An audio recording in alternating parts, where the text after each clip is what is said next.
ये अनुपम महापुरुष अपनी ध्यान साधना से, अपने चिंतन से, अपने पुरुषार्थ से संसार को एक नए उजाले की ओर ले जा रहा है। उजाला ज्ञान का, उजाला ध्यान का,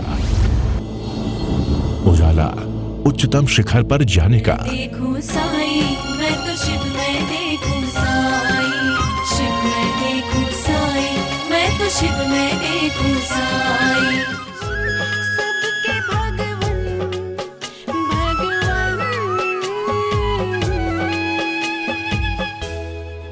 ये साधना सबको समझ में आ गई। आप क्यों आए हो यहाँ?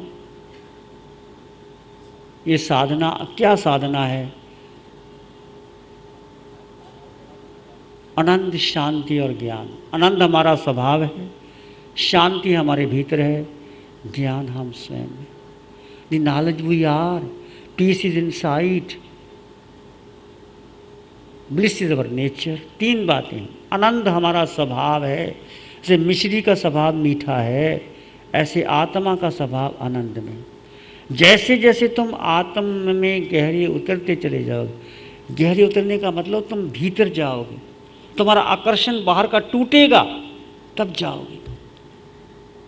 पहली बात, जैसे आपने सुबह प्रयोग करवाया था कि तुम अकेले जंगल में, कोई नहीं, तुम्हारे सारे संबंधी जिस पर तुम्हारी आशा थी वो चले गए, तुम्हारे हीरे जवाहरात भी लुट गए हैं, कुछ भी नहीं। तो क्या तुम दरिद्र हो गए थे या संपन्न थे? बोलो, क्या लग रहा था? लुट गया सब। क्या लगा आपको उस समय कि सब कुछ चला गया, फिर भी तुम संपन्न थे? नहीं थे? आपको समझ में आ रहा है? मेरा अंडरस्टैंड? ये सुख हमने ओढ़ा है, जैसे चादर मैंने ओढ़ ली है। अब चादर मैंने नहीं, चादर ने मुझको ओढ़ रखा है। ये चादर कहीं गुम हो जाए तो मुझे चिंता होगी। चादर को नहीं, अंगूठी आपने नहीं पहनी, अंगूठी ने आपको पहन रखा है। हीरे की अंगूठी अभी अभी आप खरीद के लाए हो, 10 लाख की या 2 लाख की, बड़ा सुख लगता है कि 2 लाख की अंगूठी बड़ी चमकती है रोशनी में। वही गिर जाती है अंगूठी आपने पहनी है, तो अंगूठी ने आपको पहना है कि आपने अंगूठी को पहना है? बोलो, किसने पहना? बाबा फरीद जंगल में जा रहे थे, कुछ युवक गाय को घसीट रहे थे। गाय जाना नहीं चाहती थी तो घसीट रहे थे उनका मालिक। बाबा फरीद के कुछ शिष्य थे। बाबा फरीद से ने, शिष्य ठहरो, मुझे बताओ ये व्यक्ति गाय को ले जा रहे हैं या गाय व्यक्ति को ले जा रही है? शिष्यों ने कहा, गुरुजी ये सीधी सी बात है, रस्सी पकड़ के व्यक्ति ले जा रहा है, गाय तो नहीं जा रही।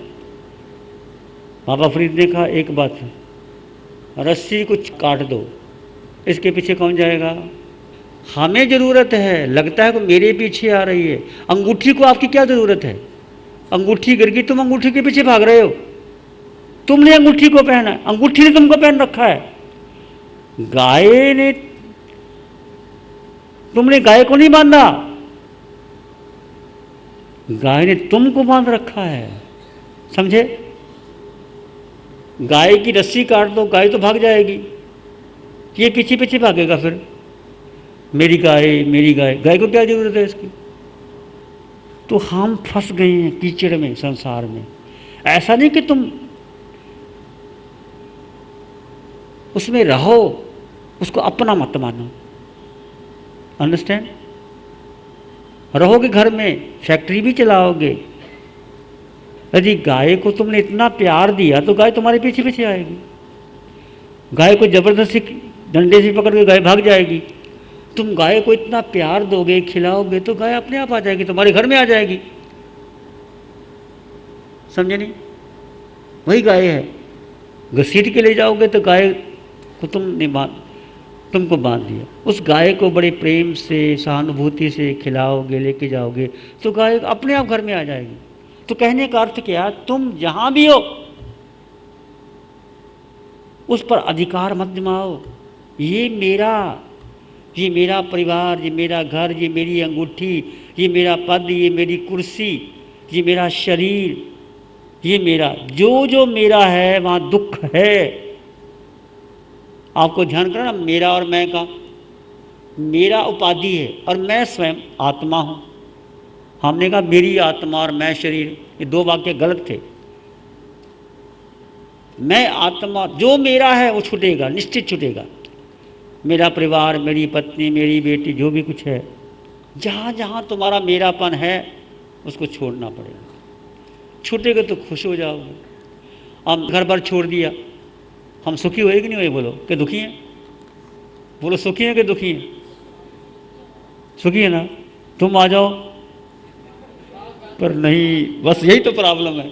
वो जो मेरापन है ना, मोह, कैसे छोड़े? बच्चे हैं, छोटे छोटे बच्चे हैं, उनको बड़ा करना है, उनकी शादी करनी है, उनको सेटल करके फिर आएंगे, इतने में ज़िंदगी ख़त्म हो जाती है।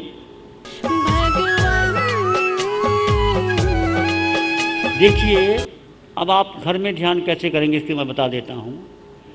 ये आत्मा है, केवल आत्मा।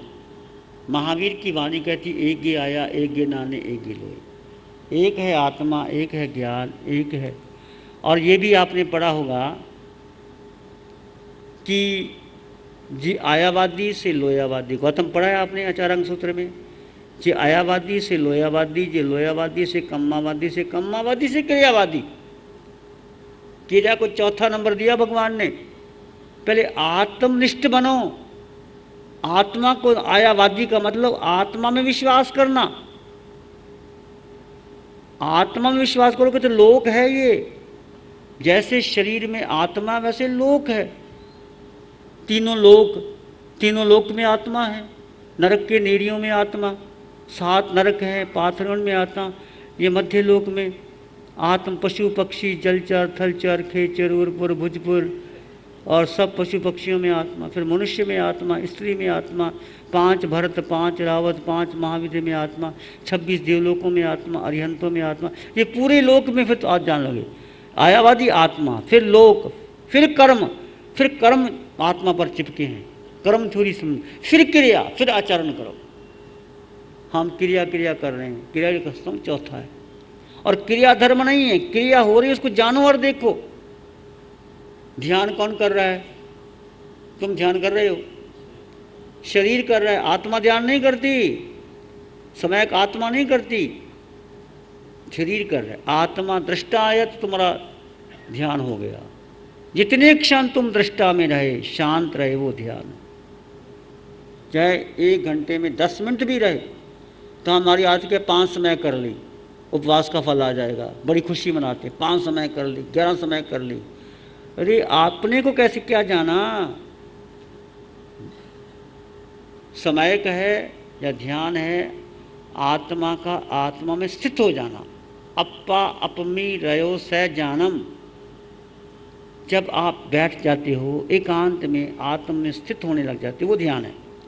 वो धीरे धीरे बढ़ेगा।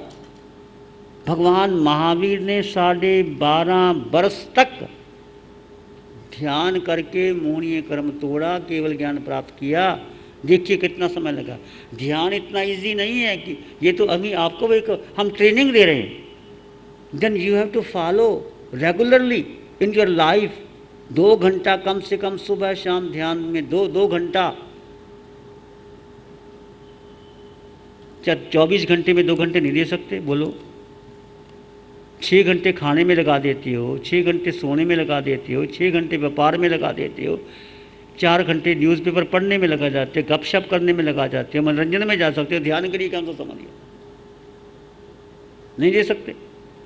यदि ध्यान करोगे तो 1 घंटा नींद का काम हो जाएगा और आप बहुत जल्दी जो काम आप 6 घंटे में करते हैं वो 4 घंटे में हो जाएगा।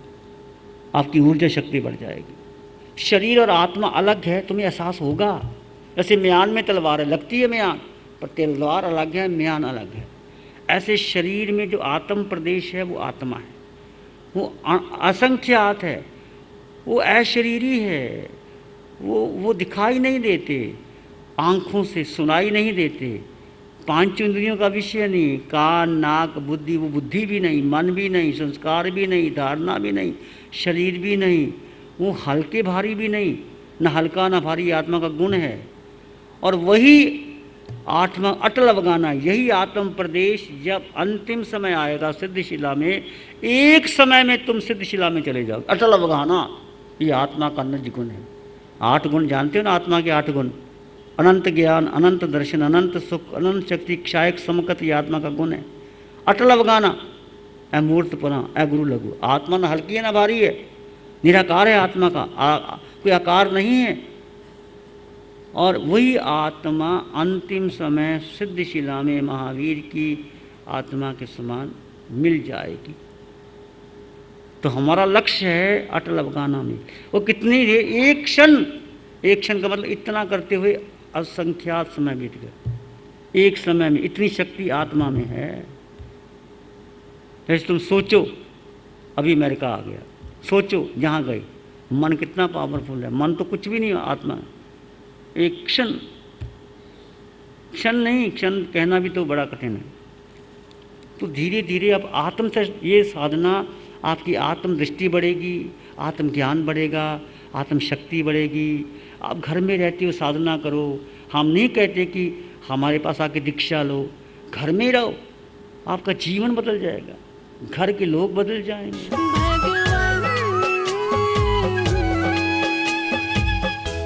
देखिए, आत्मा जब स्वभाव में है तो तुम जो भी करोगे वो कर्म नजरा होगी।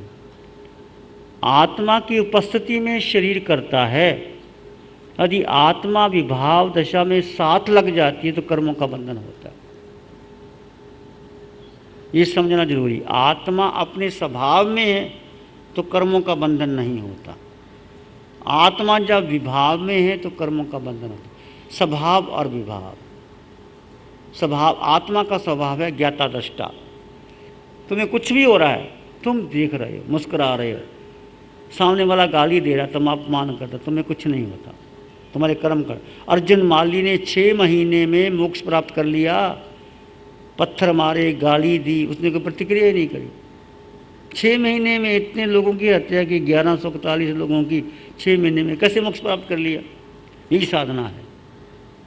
तो आत्मा कुछ नहीं करती, पर आत्मा की उपस्थिति में देह करता है। आत्मा निकल जाए, शरीर क्या करेगा अकेला? आत्मा साथ में है। अब ये माइक लगा है, इसमें मैं भगवान की वाणी भी बोल सकता हूँ, भजन भी बोल सकता हूँ, आपकी प्रशंसा भी कर सकता हूँ, आपकी निंदा भी कर सकता हूँ, कविता भी बोल सकता हूँ, कुछ भी कर सकता हूँ। ये एक शक्ति है, उसका प्रयोग। आत्मा में अनंत शक्ति है, पर हमने उस शक्ति का दुरुपयोग किया शरीर की सुविधा के लिए, परिवार बढ़ाने में, संपर्क साधने में आत्मा का दुरुपयोग किया। वो घटा दें, कम कर दें और आत्मा का अपने स्वभाव में रमन करे तो आत्मा सिद्धालय में चली जाएगी। और ये मानो कि मेरे जीवन का लक्ष्य चैतन्य हो, तो तुम्हारे जीवन का लक्ष्य क्या है? सिद्धालय। उसी के लिए पुरुषार्थ करना है। जब तक मन है विचार आएंगे, पर विचार दुखी नहीं करते। विचार आते हैं, आने दो, क्या फर्क पड़ता है? एक विचार बाहर के हैं। देखिए, अब आपको विचार आते हैं, वो अलग होंगे। जब आप ध्यान में आएंगे वो विचार अलग होंगे। देखते रहो, विचार आ रहे हैं, तुम सुखी हो। और धीरे धीरे विचार कम आएंगे। विचार तो आएंगे, क्योंकि मन क्या है? जन्मों जन्मों के कर्म संस्कार, भूतकाल के भविष्यत काल का पुंज जो है वो मन है। तो आएगा जाएगा, निकलता चला जाएगा। मन का स्वभाव ही विचार। तो जब तक मन है विचार आएंगे, विचारों की अपेक्षा। इसलिए हम बार बार कहते हैं कि आप केवल साधना करते चले जाओ।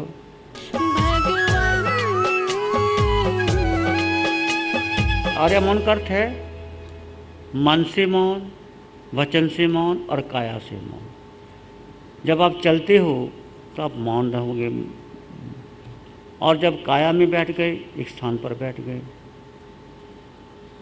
और वाणी से बोलना नहीं। मन से, वाणी से और काया से, तीनों ही मौन, उसको आर्य मौन कहते हैं।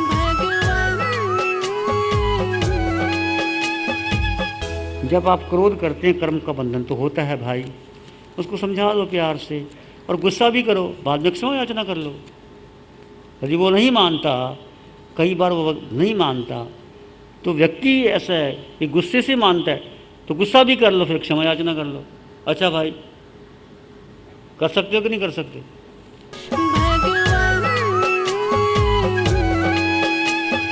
मैं टीवी में पारस चैनल पे प्रोग्राम देखता हूँ हमेशा। ध्यान करने से कर्मों की निर्जरा होती है, ये बात मुझे पहली बार मालूम पड़ी और आज मैं बहुत कृत श्री चत्तारी मंगलम, अरहंता मंगलम, सिद्धा मंगलम, साहू मंगलम, केवली पानातो धम्मो मंगलम। चत्तारी लोग उत्तम, अरहंता लोग उत्तम, सिद्धा लोग उत्तम, साहू लोग उत्तम, केवली पानातो धम्मो लोग उत्तम।